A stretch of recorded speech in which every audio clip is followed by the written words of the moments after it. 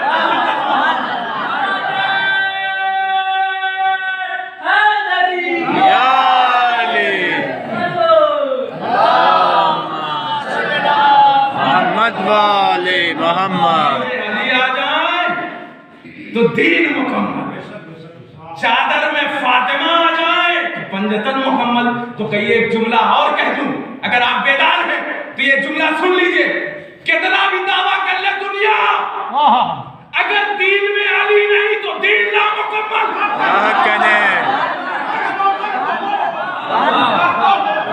اگر دین میں علی نہیں تو دین نامکمل. چادر میں فاطمہ نہیں، پنجتن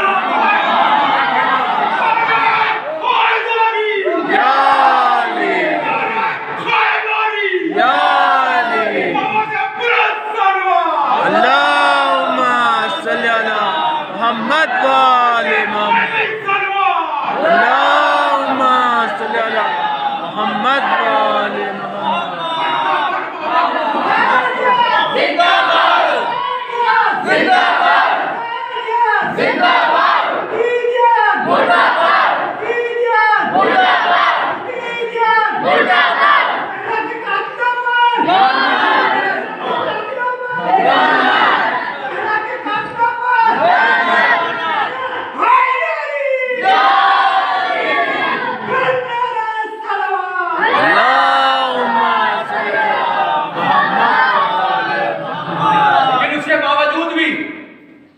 مورخوں کی خیانت دیکھیے، امت مسلمہ کی خیانت دیکھیے، ہاں ان مسلمین کی خیانت دیکھیے کہ کس طریقے سے فضائل اہل بیت کو دبا دیا، کس طریقے سے کمال اہل بیت کو دبا دیا، کس طریقے سے معجزات اہل بیت کو دبا دیا.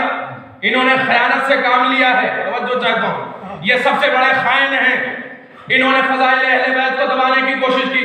جس چیز کو پیغمبر نے کہا برملا کرو اسے دبا دیا، جس چیز کو کہا دباؤ اسے بڑھا دیا، اسے اٹھا دیا. ان کا یہی عجیب و غریب مسئلہ تھا. آج یاد رکھیے اس مسئلے کو کہ آج جو اسلام کے اوپر اتنے بڑے بڑے دھبے لگ رہے ہیں کہ آتنکواد ہے اسلام، یہی تو ہے نا. اسلام آتنکواد ہے، اسلام دہشت گرد کا مذہب ہے، اسلام داعش کا مذہب ہے، اسلام طالبان کا مذہب. یہ جو سارے دھبے اسلام پر لگ رہے ہیں نا، یہ صرف اور صرف اہل بیت کی دشمنی کا نتیجہ ہے. انہوں نے خیانت کی ہے تاریخ کے ساتھ. انہوں نے تاریخ کو دبایا، انہوں نے فضائل و کمالات اہل بیت کو دبا دیا. اور ماشاءاللہ اتنے اچھے انداز سے لکھتے ہیں کہ میاں کی بینائی تو بڑی اچھی تھی. آپ دیکھیے عجیب و غریب فضائل لکھے ہیں کتاب میں. اگر آپ پڑھ لیں گے تو شرم سے سر جھک جائے گا کہ یہ کون کون سے فضائل اسلام کے دامن پہ ڈال دیے. ماشاءاللہ یہ بہت دور تک دیکھتے تھے.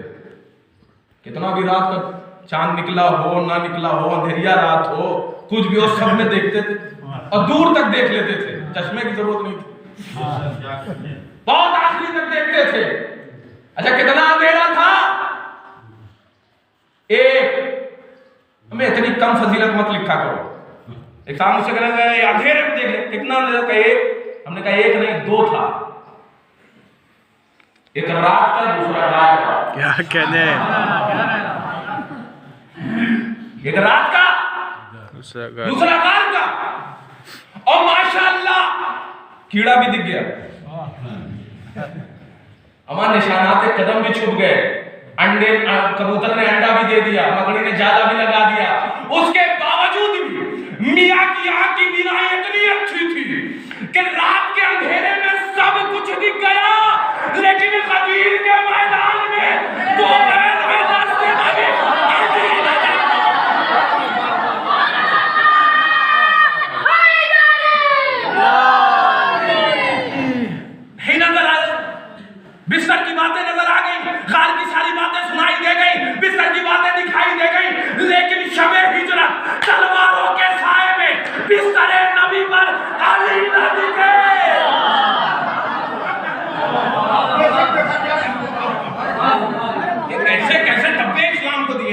اتنی خیانت کی ہے، جن چیزوں کو لکھنا چاہیے تھا اسے دبا دیا اور عجیب و غریب فضائل دے دیے کہ اسلام اس دھبے کو دھل نہیں پا رہا ہے، کیا کرے؟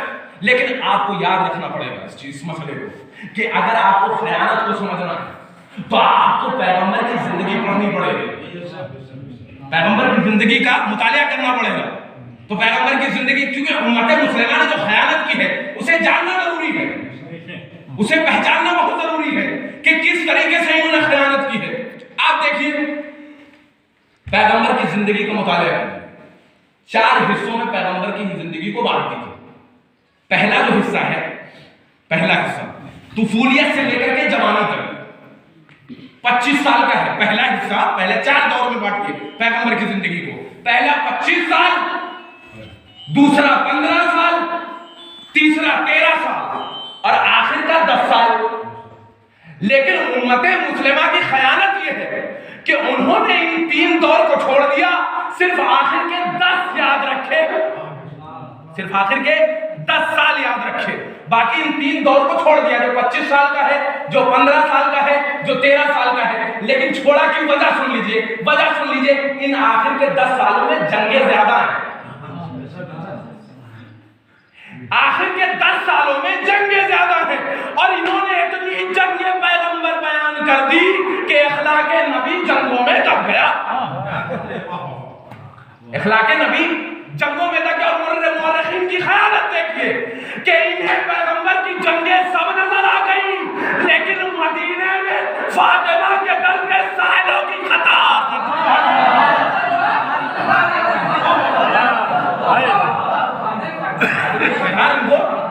نظر نہیں آئی۔ لیکن اس مسئلے کو سمجھنا بہت ضروری ہے۔ 25 سالہ، اچھا 25 سال کو کیوں دبایا ہے؟ پیغمبر کی شروعاتی جو 25 سال کا دور تھا، یعنی طفولیت سے لے کر کے نوجوانی جوانی تک، اور پھر جوانی سے شادی سے لے کر کے اعلان رسالت تک، جو دوسرا 15 سال ہے اور تیسرا 13 سال ہے، لیکن ان 3 دوروں کو انہوں نے چھپا دیا۔ 25 سالہ، 15 سالہ، 13 سالہ دور کو انہوں نے دبا دیا، آخر کے 10 سال کو۔ لیکن دبایا کیوں؟ توجہ، 25 سال کا جو دور دبایا، اگر اس میں محمد کے فضائل کو لکھتے، احسان ابو طالب کو لکھنا پڑتا، احسان ابو طالب پر روشنی ڈالنی پڑتی۔ جتنا زیادہ محمد کے فضائل کھل کے آتے، اس سے ہی زیادہ احسان ابو طالب کھل کے آتا۔ جملہ عجیب و غریب ہے یہ 25 سال کا۔ لہذا دشمنی ابو طالب نے محمد کی شخصیت کشی کر دی، محمد کے بھی فضائل کو ختم کر دیا، صرف اور صرف دشمنی ابو طالب میں۔ دوسرا جو دور ہے وہ بھی دیکھ لیجئے۔ اگر دوسرا دور یہ بیان کرنے چلے تو اس تو وہ محسن اسلام 25 سال میں 25 سال کے دور کو بیان کریں گے تو محسن اسلام جناب ابو طالب کا ذکر۔ لیکن اگر یہ دوسرا دور بیان کریں گے تو خدیجہ کا ذکر۔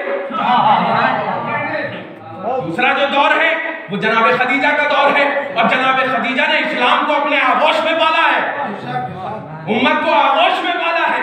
یہ کہاں لے کر کے جائیں گے؟ جتنا محمد کے اس دور کو بیان کریں گے، احسان خدیجہ کھل کر کے سامنے آتا جائے گا، احسان خدیجہ کھل کر کے سامنے۔ اچھا، ایک جگہ میں مجلس پڑھ رہا تھا تو ایک جملہ میں نے کہا، تو وہاں پہ کافی لوگ بیٹھے ہوئے تھے، جوان طبقہ ماشاءاللہ سن رہا ہے جس طریقے سے، خدا ان کو سلامت رکھے، ان حیات اس سے بھی زیادہ آگے بڑھیں اور کیا کہتے ہیں ایام فاطمیہ کے سارے کام کو آگے بڑھائیں۔ لہذا میں نے وہاں پر ایک جملہ کہا تھا، تو وہاں پر جو جملہ میں نے کہا تو بہت سے جوان بھائی اور بزرگ، چونکہ یہاں معذرت چاہتا ہوں، وہ ہنسنے لگے تھے، لیکن جملہ عجیب ہے، وہ کہوں گا میں یہاں پر بھی۔ وہ جملہ کیا ہے؟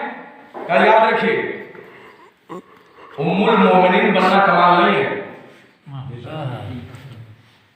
ام المومنین بننا کمال نہیں ہے، ام الائمہ بننا کمال ہے، ام الائمہ بننا کمال ہے۔ اب جملہ سن لیجئے، جملہ یہ ہے کہ جن کے یہاں کچھ نہیں ہوا وہ امت کی اتنی بڑی ماں بن گئی۔